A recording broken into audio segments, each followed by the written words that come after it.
brother, you made some statements about America. There's so much talk right now about America being ancient. The Look, Egyptian gods coming from America. Huh? We can start this with the known epithets that refer to America. We know it's called the Great Melting Pot. We know that. We know it's called the land of milk and honey. We know that. We know it's called the land of opportunity. Unless you're from here. Then you get stepped on. We know they call it God's country. But we ain't putting the pieces together. It's all in our face in the epithets. This is called the promised land. Who the fuck promised it to who? Right? We don't ask them kind of questions because we don't want to go against the grain. We don't ruffle no feathers. Right? Right.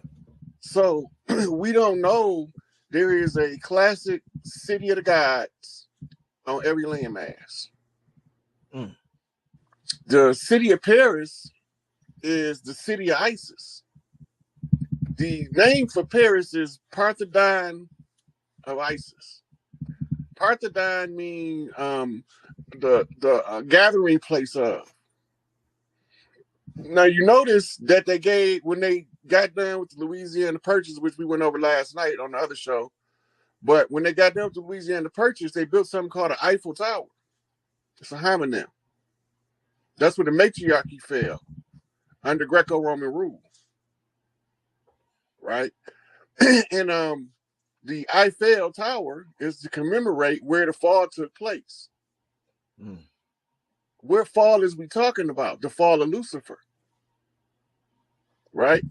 Where they struck the great mother off her throne in an attempt to take over her house and replace her with a drag queen we call the Pope, right? You cold-blooded.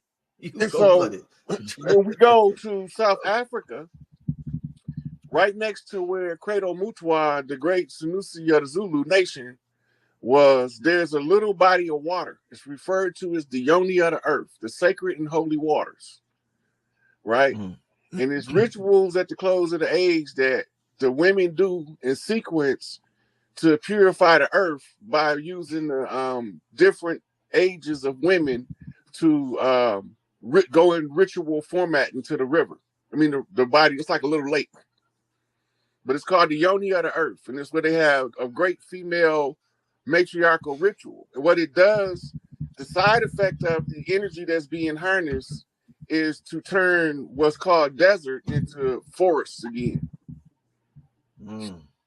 So the women has to make atonement with the earth, right? And give offering and supplication to the earth and honor the great Yoni of the great mother.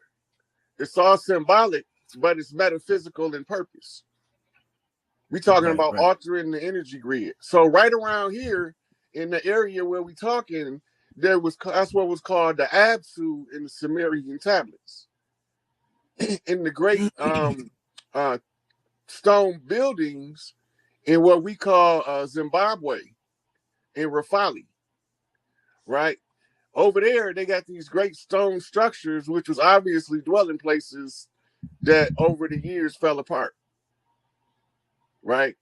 So this is the Absu. This was the noble city of Inki, right? And then down here in Mexico, we have the great, the pyramid to the great Thunderbird, which was called the city of Thoth. This is called Tahuti's country or Thoth's country. Mexico is Tahuti's country. The whole of the Americas. The whole of the Americas is the land of Tahuti. The pyramids that you see in Mexico, most of them are older than the Great Pyramid of Giza. Give me a how old? Because now the Great Pyramids, if it's I think if you're going by water erosion, them joints is pretty old. Well, you got to use a combination of geology, geography, astrology, and astronomy, and you can know exactly when it was built. And ain't hard to know. It was built 10,500 years ago using the Gregorian calendar. right? It was the Ice Age was coming to a close, and the structures was raised. That's Hollywood. This the real shit right here you're looking at. Giza was Hollywood. This the real shit you're looking at. I can't stress that enough. Egypt, Kemet, the Nile used to run water into the Sahara Desert, and it was a tropical lush forest.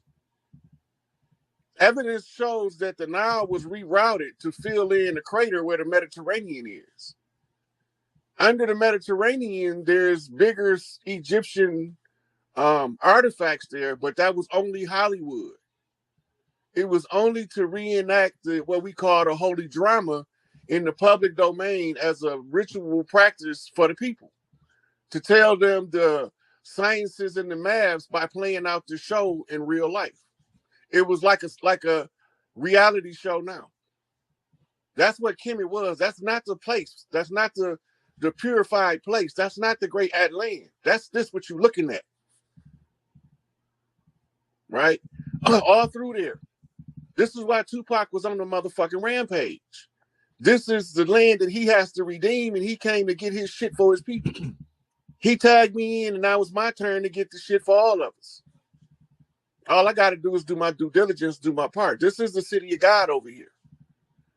Even Australia have a place where the elders go for ritual purposes, and they don't like strangers going out there, and they call it the meeting place of the gods. All of these ancient monuments is just to let you know where we was at, because we was already here. I keep telling these motherfuckers, Rich, we've been here so long, we had to build here for it to exist. So we've been here before here was here. This is what we're talking about. We're talking about the geography, the geometry, the sacred geometry, the Fibonacci sequence, all of the shapes that they use in geometry and shit. That's all of the building sciences to this shit. They'll give it to you as math, but they won't give it to you as using it as building blocks like Legos in your imagination to manifest reality. So we have to walk at each other through it as we rediscover how we create the reality that we want and how to get back on that frequency. And these images is so big because they'd have to leave an indelible impression. It's like putting a quotation mark at the end of the sentence. That's why they so big. At the great temple the other great temple, they used to have the Thunderbird ceremony. The average person have no fucking clue what the Thunderbird ceremony is and why they call it that. But we used to have these birds over here, but the settlers killed them off. And they feathers was like a fluorescent glow in the dark. Right? And they was funny looking birds, but they had beautiful feathers. And they was huge. And so we used to use the feathers, and the different tribes got different colors by geography that's naturally produced by the species of birds. Right? And when they would use them to give the different clan leaders and soldiers, right, they would give them feathers. And when we all got together, you can look at the great Thunderbird and you can tell if somebody didn't raise a chief because it'll be a hole. Right? But the great Thunderbird ceremony was a ritualistic commemoration to Tahuti. The actual bird, I can't remember the name right now, but it's an actual bird from Central America. It's not really a Benu bird, but it's the bird that Tahuti is modeled after, because it's a tribal totem bird.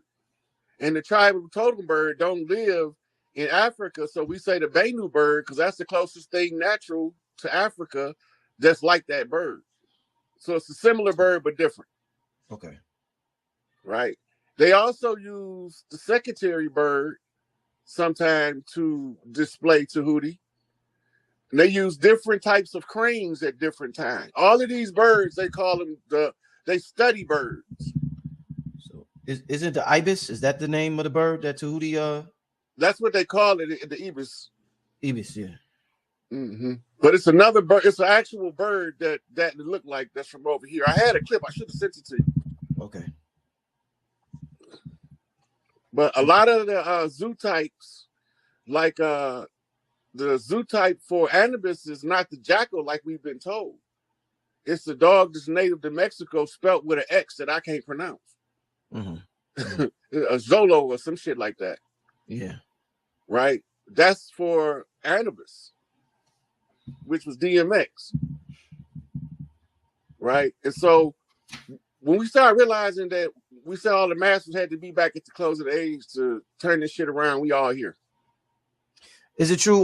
They say only 10%. Tiho Tahikan, is that how you pronounce it? Tiho, yeah. Tiho. Pardon me, y'all. Yeah. They saying only 10% of this area has been excavated. Well, yeah, because we had great metropolises before the great catastrophe. Right? The last ice age was artificially caused, and that's what sent us into a artificial Kali Yuga. Give me a date. The people love the dates. The artificial ice age, around what time was this time period? So about 23,000 years ago. Okay. Right, it's a nuclear winter. Right? And the fallout from the nuclear winter, most of the people died. So now we repopulate the planet, but some of the people don't belong here. Now it's time to separate the wheat from the chaff. It's the harvesting of the ones that's the earthborn and the ones that's getting evicted for interfering with the natural processes of earth. So we can look at it in energy or we can look at it in people. If you look at it in energy, imagine that you have multiple streams of water coming in and it's polluting all of the water from one bad stream. All you got to do is turn that stream off. And then you can stop polluting the water. That's energy-wise how you look at the removal of the negative forces. First you got to cut off the conjure method. The conjure method is also a contributing factor to the Kali Yuga because the perpetual adrenaline to children, the angels become so despondent if they don't turn off. And then they go into a blind rage. So this has to turn off. This is why they make us go to church and put ourselves in a spell called an amen. Tell the inner God to remain sleeping because it ain't safe to come out. It's not time to fight, and it's not time to surrender either. So you be still. It's you the watcher. Then when they try to resolve the problems that the age caused, they have to call higher intelligence to be activated along the path in the hierarchy. So the guy at the bottom can't just tell the guy at the top to fix the problem. Everybody between the guy at the bottom and the guy at the top had to have an opportunity to fix the problem. That's how you keep the president from having to deal with the totality of the issues of the people. Right. So when you whittle it down, it's like a pyramid in dynamic, the way that the problems are dealt with. So when you finally get to the top, you got to call for the next guy, just like Panther. Just like when they had the challenge to find out who was going to be the leader of the tribes. Right. So it's the same shit, but it's a different battlefield. Because they was using conjure, now you have to call somebody that can resolve and unlock conjures so he can find out why we can't close the age out and bring in the golden age so that the youth can flourish. Right?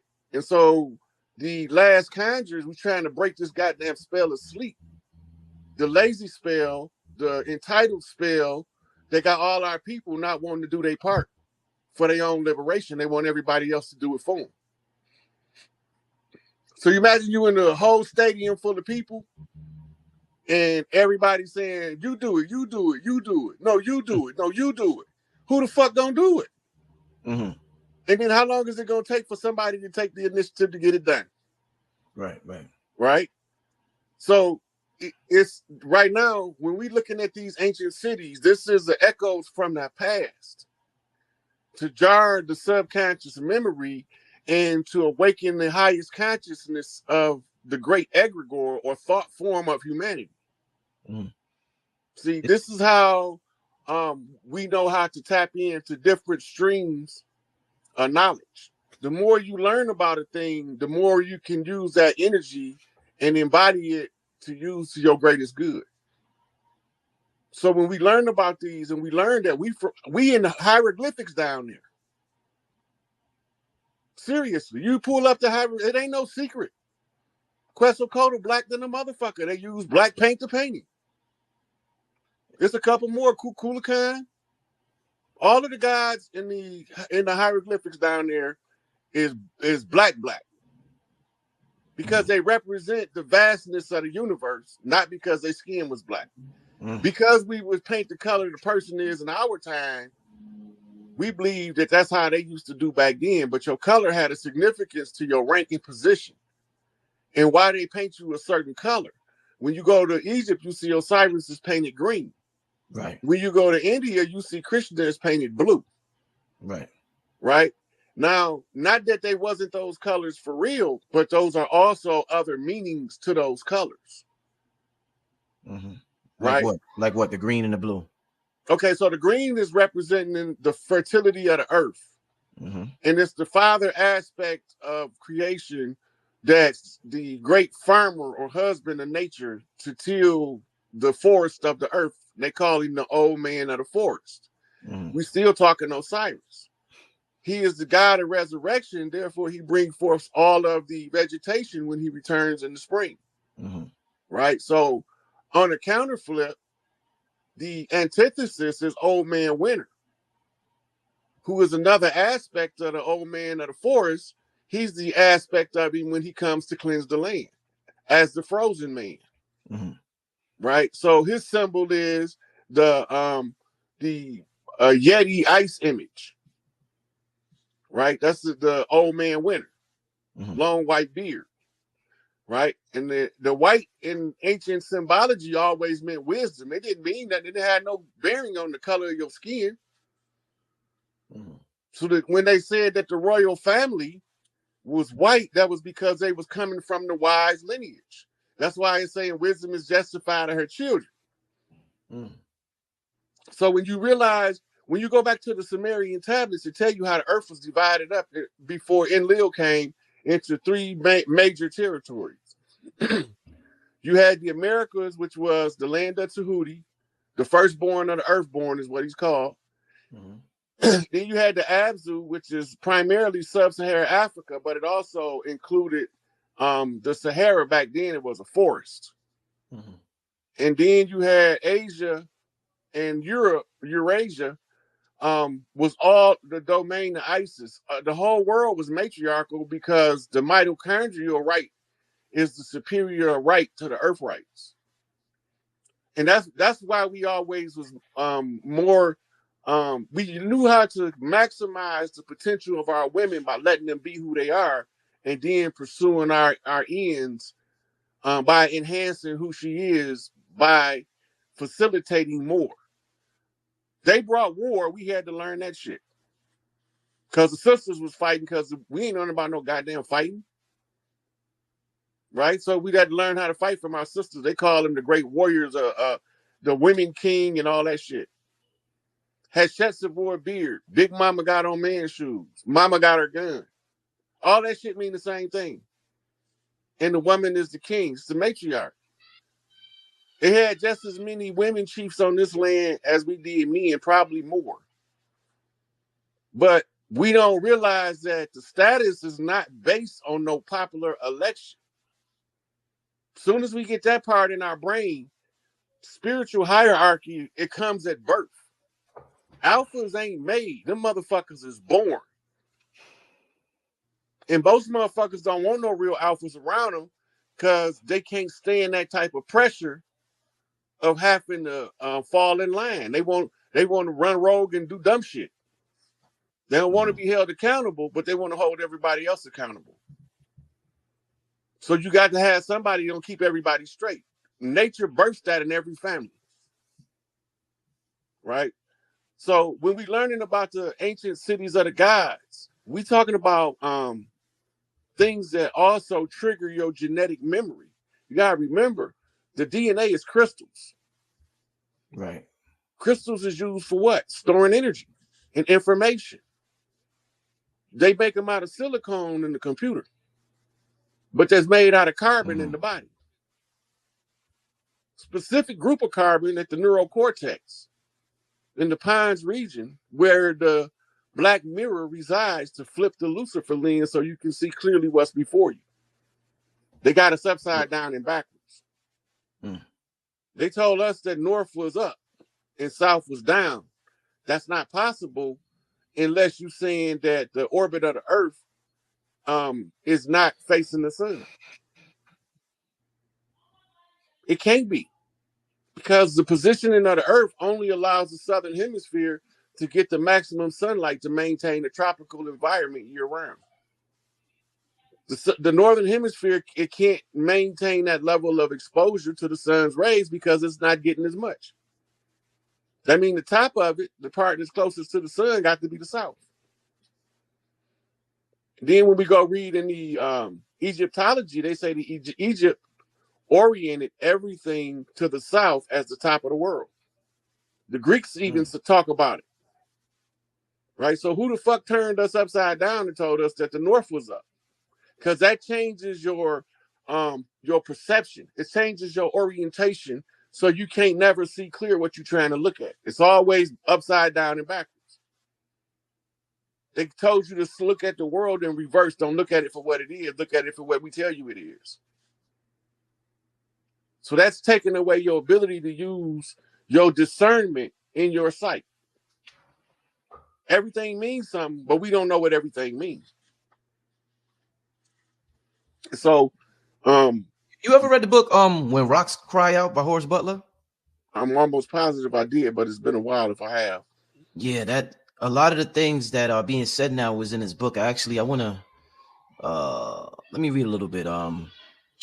This website, if anybody want to know, let me get your opinion on some of the stuff that's said here, Rod. Oh, am I sharing this? I'm sharing this, right? Yeah. Okay. So this website is americaistheoldworld.com. It says Teotihuacan is the home of Thoth, Atlantis, according to Horace Butler in his book When Rocks Cry Out. Teotihuacan was Atlantis, Heliopolis, and Memphis, Egypt, according to Mr. Butler. Teotihuacan translate as Tahuti the priest king. Yes, Teotihuacan is the city of Tahuti, the ancient god Thoth, whose attributes. Well, let me skip over. Let me read. I want to read more. There was something in particular I want to read to you because this is just talking about Tahuti. Okay. I can believe Teotihuacan, the capital of Atlantis and Upper Memphis, Egypt. I can believe that Teotihuacan was Heliopolis, pardon the reading family, in Upper Memphis, Egypt, since Thoth, the Atlantean priest king, founded Egypt and built the Great Pyramid after his home of Atlantis had sunk, according to the Emerald Tablets of Thoth. Teotihuacan fits the description of Plato's sunken Atlantis perfectly. This island called Enoch, Tilian in Memphis, is the first city named in the Old City Testament of the Bible. What you think about Plato? And they're talking about Plato's description of Atlantis. They're saying that this city that we're talking about in Mexico, Teotihuacan, fits Plato's description perfectly. Who was Plato, and was he on point? Plato was a Greek philosopher, and I think he was a student of Aristotle, if I'm not mistaken. But he was one of the great philosophers of Greece. Right. Remember, Plato wrote the Republic. It's a discourse on Republican style of government. Right? What is a Republican style of government? It's a government ruled by the laws. So we're talking about a society based on Plato's Republic. That's what's part of it. But we also have something called the democracy. They say democracy means to be ruled by the masses, but democracy don't mean that. Democracy is ruled by who has the power to control. The ones at the top is the only ones allowed to vote. That's why you need an electoral college. So they got us go take a survey, but the electoral college cast a vote. So we have to follow the education to find out what these things mean, right? So Plato talked about Atlantis. He was the first European that talked about Atlantis, and the discourse that he wrote on it. He was saying that he had overheard a conversation, or one of his teachers told him of a conversation he overheard. Two Egyptian priests was holding a conversation about the lost city of Atlantis. But here's the kicker. Atlantis didn't sink, it flew away. They keep you looking at the water so you don't know what's coming from the sky. So they said Noah's Ark was at Mount Ararat, right? But in Genesis 7:17, it was taken up. It don't come back down into Revelations, returning like a bride adorned for her groom, the New Jerusalem, the crystal city. Right? And so that means it didn't come back down yet.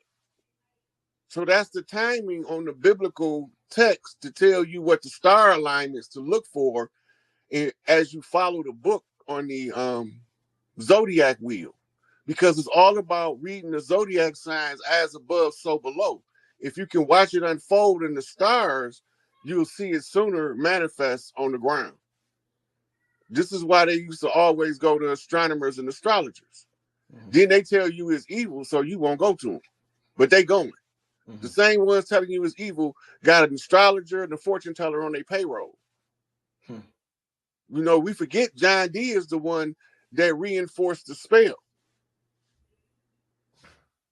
See, they don't tell you about the occult anatomy of history, because John D did a favor for the royal family of Europe and cast a conjure that's just now coming undone.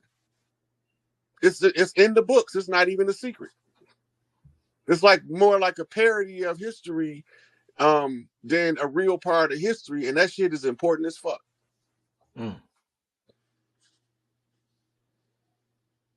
You talked about Atlantis not sinking but flying away. Number one, they say Mexico is the most visited country on earth for UFOs. So I don't know what's your thoughts on that. I want to get your thoughts on that. It being the most visited country in the world for UFOs, and also I've heard that UFOs use pyramids as for refueling purposes. So what's your thoughts on that? Mexico being the most visited UFO country, and the UFOs using the pyramids for refueling purposes. Well, the pyramids aren't active right now. If they did, we wouldn't be paying for gas. I mean, for lights. Right. All of this stuff would be free if the pyramids was active. It was a Tesla grid around the earth for power production and to give us access to wireless communication. All of this stuff is the same stuff we got now, but it was more advanced and more environmental friendly than all of the stuff we got going on now. Mm-hmm. What do you think when you said the pyramids, if they were active, being that we're technology, do you think when we visit the pyramids, when we activate it by visiting, by stepping in there? Is that how you activate them? Well, you got to remember, the structure in and of itself still emits a frequency, a field. Even a pyramid that you can make out of copper plumbing pipe, it'll still have a frequency that you can use for healing purposes. Right? That's why you're supposed to have the ceilings made to a peak. Arch ceilings, but not closed, flat ceilings. Because it facilitates the energy in a different way. We in Skinner boxes. We run around, we live in Skinner boxes, BF Skinner boxes, right? But when we open up the floor plan and the sky plan, we ain't in the Skinner box no more. Our perception of reality began to become more open to seeing what's taking place in the world around us now, because just the restriction of the boxing in allows the mind more room to expand. So it changes your orientation. Like that's what I was saying about them telling you that north was up and south was down, is to distort your orientation and your perception. That little article you was just reading was spot on as far as the temple of Tahuti and Tahuti building the pyramids in Egypt. It's the same thing that Emerald tablets of Thoth say. Let me read one more paragraph since you brought it up. It says, in addition, the Eye of Atlantis was also in Mexico near Teotihuacan, which gives credence to the fact that Thoth Tahuti Enoch was from America and that Teotihuacan is the capital of Atlantis. The Giza pyramids, which are aligned to Orion's belt, are not the only three pyramid alignment like it on Earth. You have the same three pyramids in Teotihuacan. Teotihuacan was part of Memphis, Atlantis, which was partially covered up when they built Mexico City, according to Horace Butler in his book, When Rocks Cry Out. The three pyramid alignment symbolizes the pineal, pituitary, and hypothalamus that are in the human body. I mean, when you think of Mexico, you think about El Chapo, you think about all types of drugs. When in modern times, when you hear about Mexico, you think about our programming. We just think about corruption. Is this done purposely in the media? Are they purposely? 100%. Look, we forget the Mexican-American War. America annexed from Mexico, California, Arizona, Nevada, New Mexico, and Texas. All that's part of Mexico. And we call them illegal aliens if they enter those places unrestricted. That's not an illegal alien. They coming home. The Earth going to make certain people move to certain geographies as it rearranges the tribes. We have to be in a position where when we start waking up, we can click up with our kindred tribes and start restoring balance to the land. Excuse me. That's our job. Our job is to assert superior jurisdiction by the law of right and by the laws of righteousness and by the order of the Queen of Heaven and Earth to restore the earth back to its pristine form. We already know it's going to take us some time to clean up all of these GMOs and toxins in the water, toxins in the air, but we believe we can do it if we give it enough time and use some of the innovations that we've discovered just in the last 10 years alone. Right? The Great Spirit is moving through everybody that's creating better healing devices. You know, they're learning the use of the crystals, the oils, the candles, without fear of being ridiculed or judged, because they feel it's part of who they are. It's part of their natural drive to be who they are, is to use those things. So they don't let nobody from the outside of them tell them what they already feel in themselves to something they should be doing. Everything got a purpose. If you know the purpose of it, then there's no fear of performing the purpose. And if it's a purpose you don't agree with, a free will universe, you don't have to do it. You know? So that's just so you ain't never held against your will. So then what happens? Slavery. Slavery is a psychological operation to manipulate your mind into believing that you somebody that you're not, so that somebody that want to be you can pass for you and assert their jurisdiction where yours go. So as long as you don't know that you organic to the land and you ain't coming this motherfucker on no boat, right? Then you know you belong here. That means you organic to this land. When the earth talk to you, do the earth tell you to take your ass back to Africa? She ain't never told me that. She told me to walk this land and get to know it. In the land to talk back. And she ain't never lied, because everywhere I done been, all I can hear is the cry of the blood coming from the earth. And it's the same cry. It's the same mamas weeping over the same babies in every city. Just replayed, recycled over and over again. As you talk to the land tell you the grievance. The land tired of sucking up the blood of wasted youth. So if the land tired of that shit, imagine how the mothers feel about it. We ain't even got to the good fathers yet. You know? What's the difference between the Mayans and the Aztecs when we talk about Mexico? The geography. Inca, Maya, Aztecs, geographically, 3 different locations going through southern Mexico, 3 different dynasties in 3 different time periods. Right? It's the same. We got Titicaca. It's another part of South America. And not far from there, there's a forested area that look like hills with them pyramids. They don't want you to know it, though. It's pyramids under the water in the Gulf. Shit, the